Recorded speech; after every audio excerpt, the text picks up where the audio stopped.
네, 직장인이라면 매달 월급에서 9%씩 빠져나가는 돈, 바로 국민연금입니다.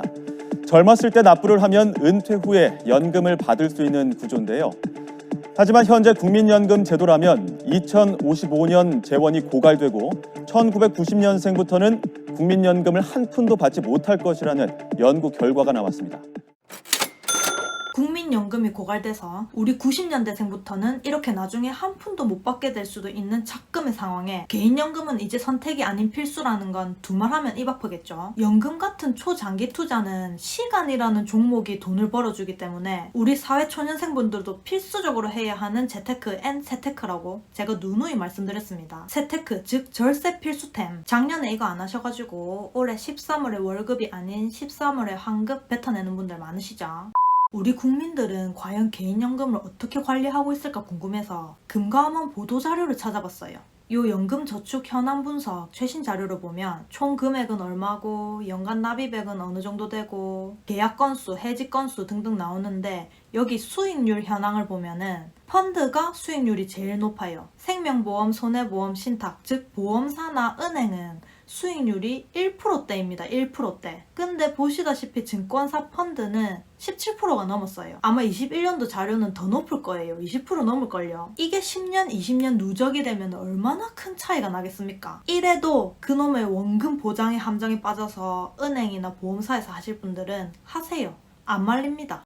연금저축펀드 어렵게 생각할 필요 없습니다, 여러분. 그냥 증권사 어플 깔아서 연금 계좌 개설하고 거기로 돈 이체시켜서 사고 싶은 상품 사면 되는 거예요. 여러분 인터넷 쇼핑 좋아하잖아요. 그것처럼 연금도 쇼핑하는 겁니다. 나의 노후를 위한 즐거운 쇼핑. 인터넷 쇼핑보다 더 재밌는 ETF 쇼핑. 근데 인터넷 쇼핑할 때는 사고 싶은 게 많아서 이것저것 잘도 담는데 이 연금 바구니에는 도통 뭘 담아야 할지 어려워하시는 분들이 많더라고요. 그래서 오늘은 연금 포트폴리오 짜는 방법이랑 지금 담으면 괜찮을 만한 상품들을 좀 추천해드리려고 합니다. 미리 말씀드리지만 이 영상은 여러분들께 참고사항을 드릴 뿐 투자에 대한 결정과 책임은 누구에게 있다? 본인에게 있다. 나중에 손해봤다고 저한테 물러내라 하지 마세요. 수익 나면 나한테 나눠줄 것도 아니면서.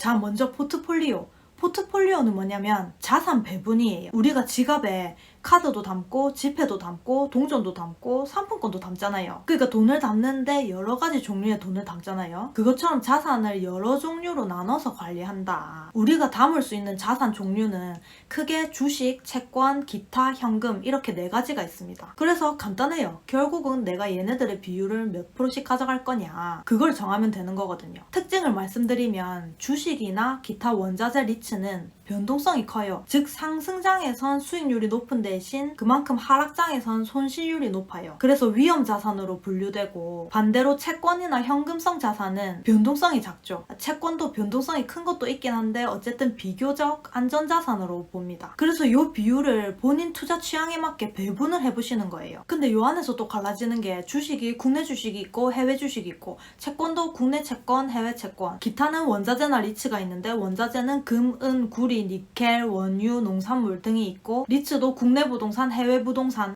머리가 아프죠? 그래서 제가 여러분들이 간단하고 쉽게 정할 수 있도록 이거를 찾아왔습니다. 이게 마연굴, 마법의 연금 굴리기라는 책에 나오는 내용인데 이게 투자 성향별 포트폴리오로는 가장 기본적인 틀이거든요. 보시면 5대5 반반 치킨이 표준, 중립형이고 거기서 공격형은 7대3, 반대로 안정형은 3대7 이렇게 돼 있어요. 그러니까 내가 적극적인 성향이냐 안전추구형이냐에 따라 이 비율을 참고해서 정하면 되겠죠. 보통 젊은 분들은 좀 공격적으로 투자하고 은퇴 앞두신 분들은 안정적으로 투자해라 뭐 이러는데 요즘엔 사실 그런 거 없고 나이 상관없이 개치 따라가는 것 같아요. 선택장에 있는 분들은 그냥 이거 3개 중에 한 개 고르세요. 알겠죠? 제발 고민 좀 오래 하지 마세요. 언니 증권사는 어디가 제일 좋나요? 증권사는 거기서 거긴데 증권사 고르다가 1년 다 가는 사람도 있어요. 어쨌든 이렇게 비율을 세팅해놓고 1년에 한 번씩 리밸런싱을 해주는 거예요. 리밸런싱은 말 그대로 밸런스, 비율을 다시 맞추는 건데 오랜만에 듣다 보면은 오른 자산, 내린 자산이 있을 거 아니에요. 예를 들어서 주식 수익률이 많이 올라서 주식 비중이 70%에서 80%가 됐을 수도 있잖아요. 그러면 나머지 자산을 더 매수해서 원래 비율로 맞추는 거죠. 반대로 주식이 빠져있으면 주식을 더 사고 그리고 세액공제 한도가 연 400만 원인데 그걸 어떻게 나눠서 매수하는 게 좋을까요? 를 많이 물어보시더라고요. 2가지 매수 전략이 있어요.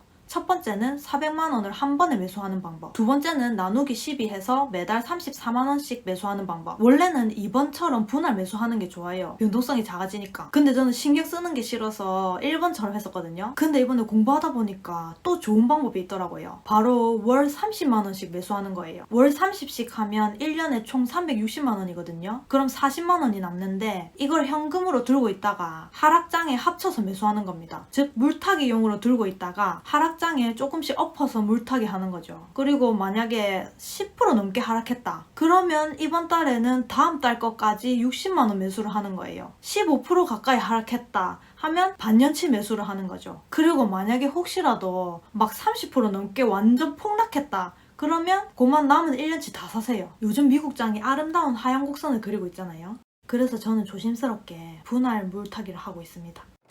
자, 그럼 지금부터는 어떤 상품들이 있는지 한번 알아볼 건데, 선진국 주식은 미국, 유럽, 일본 등이 있는데 저 같은 경우는 미국 주식만 삽니다. 미국 시장지수 S&P 500이나 나스닥 100을 추종하는 ETF들을 추천드려요. 연금 계좌에서 개별 주식은 매수 안 됩니다. 해외 상장 ETF도 미국 장에서 사는 거고, 요 국내 연금 계좌에서는 국내 상장 해외 ETF만 매수 가능합니다. 미국 S&P 500을 추종하는 국내 상장 ETF를 정리해봤는데 이렇게 7개의 상품이 있어요. 어차피 같은 지수 추종하는 거니까 수익률은 거기서 거긴데 굳이 하나를 골라보자면 여기 H 붙은 거는 환 해지 상품이고 아무것도 안 붙은 거는 환 오픈 상품인데, 환 오픈 상품 중에는 타이거 미국 S&P 500 또는 코덱스 미국 S&P 500 TR을 추천드립니다. 운용 보수가 낮아요. 그리고 환 해지 상품 중에는 코덱스를 추천드립니다. 마찬가지로 지금 이게 운용 보수가 제일 낮아요. 여러분, 환율이 낮을 때는 환 오픈, 환율이 높을 때는 환 해지가 유리합니다. 지금은 환율이 높은 상황이기 때문에 환율 하락을 방어하기 위해서 환 해지 상품을 매수하는 게 좋아요. 그리고 여기 TR 붙은 건 뭐냐면 PR이 있고 TR이 있는데 이 TR 붙은 거 말고는 다 PR 상품이에요. TR이 뭐냐면 분배금을, 주식에서는 배당이라고 하지만 ETF에서는 분배금이라고 하는데 이 분배금을 입금을 안 해주고 자동으로 재투자해주는 상품이에요. 다음으로 미국 나스닥 100을 추종하는 ETF는 이렇게 5가지가 있는데, 환 해지는 코덱스밖에 없으니까 이걸 사시면 되고,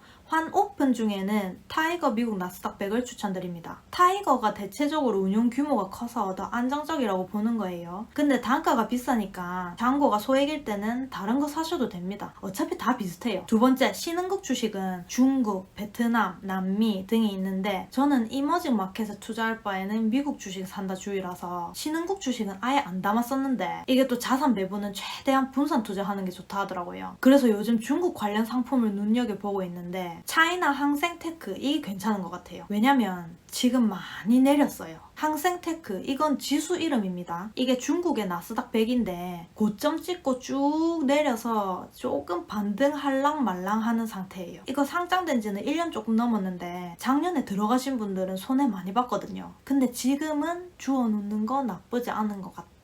마지막으로 테마 ETF도 몇 개 소개해드릴게요. 타이거 2차 전지 테마, 그리고 타이거 글로벌 클라우드 컴퓨팅 INDXX ETF를 추천드립니다. 작년부터 해서 요즘 계속 핫한 키워드가 전기차, 2차 전지, 클라우드, 메타버스 이런 거잖아요. 우리는 메타버스 익 하는데 외국인들은 메타버스 이러더라고요. 테마 ETF가 뭐냐면 그 산업에서 상위에 있는 기업들을 그냥 다 담는 거예요. 예를 들어서 메타버스 테마라 하면은 향후 그 메타버스 시장에서 어느 기업이 1등을 할지 우리가 모르잖아요. 그걸 미리 알면 그 기업에만 투자를 하겠지만 알 수가 없기 때문에 메타버스 섹터에 있는 다양한 기업들에 분산 투자를 하는 거죠. 어차피 이 시장이 성장할 거는 확실하니까 이거는 비가역적인 트렌드잖아요. 연금은 장기 투자니까 앞으로 성장 가능성이 무궁무진한 쪽에 투자를 하는 게 좋겠죠. 근데 이미 세계적인 기업들이 메타버스에 탑승을 했어요. 근데 메타버스 밸류 체인을 보면은 이렇게 많은 기업들이 있는데 내가 어떻게 다 알고 골라서 투자를 하냐. 그러니까 그냥 묶음 상품을 사버리는 거지. 작년에 증권사들이 나란히 메타버스 ETF를 출시했어요. 이 중에 골라봅시다. 일단 국내 메타버스가 있고 글로벌 메타버스가 있는데 글로벌 메타버스 ETF는 원천 기술을 보유하고 있는 대형 빅테크 기업에 투자를 하는 반면에 국내 메타버스 ETF는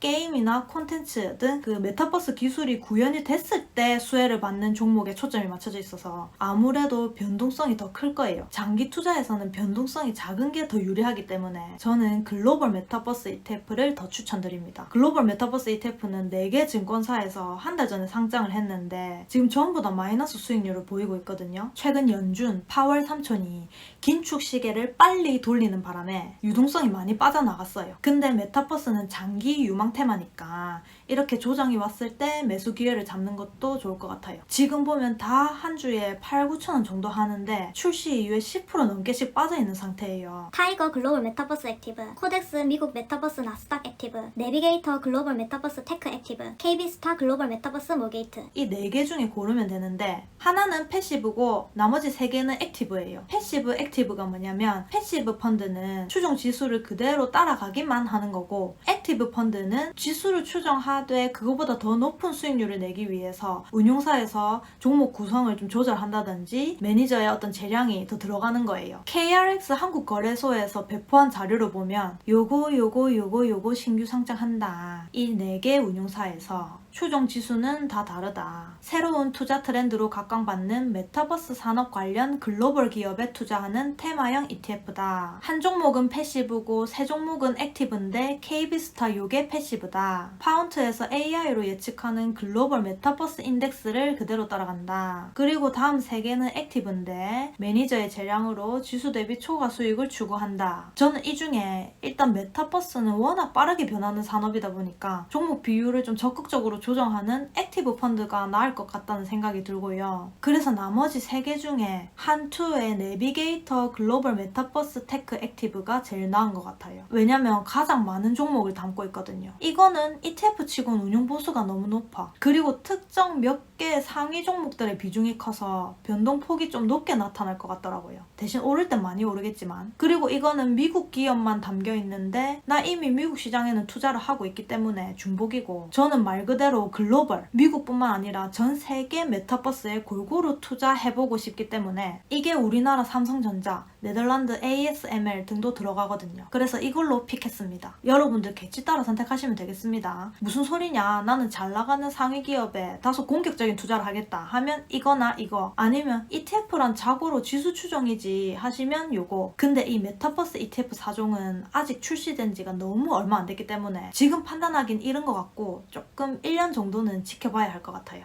주식 얘기만 하다 끝나겠다. 채권은 한국 채권, 해외 채권이 있는데 저는 해외 채권 중에서도 미국 채권만 담고 있어요. 타이거 미국채 10년 선물 이걸 담으시면 되고 기타는 원자재 리츠가 있는데 원자재는 금 말고는 변동성이 너무 커서 좀 자주 들여다봐야 되다 보니까 저는 또 신경 쓰기 싫어서 그냥 안 담았어요. 리츠는 국내는 타이거 부동산 인프라 고배당, 해외는 타이거 미국 MSCI 리츠를 추천드립니다. 근데 이런 것들은 비중을 10% 이내로 담는 걸 추천드립니다. 여러분들이 이제 막 ETF 검색해보시다 보면 과거 6개월 수익률, 1년 수익률을 보시게 되는데 수익률이 작년에 좋았던 게 올해도 꼭 좋을 거란 법은 없어요. 이게 아무도 예측할 수가 없는 거예요. 그래서 항상 분산 투자를 해야 한다. 자, 어쨌든 연금 저축 이제 막 시작하신 분들은 좋은 말로 할 때 오늘 당장 포트폴리오 짜고 비율 딱 세팅한 다음에 파일을 이렇게 저렇게 쪼개봐요. 그래가지고 조금씩 상품을 한번 담아보세요. 재밌잖아요. 직접 만들어가는 노후자산.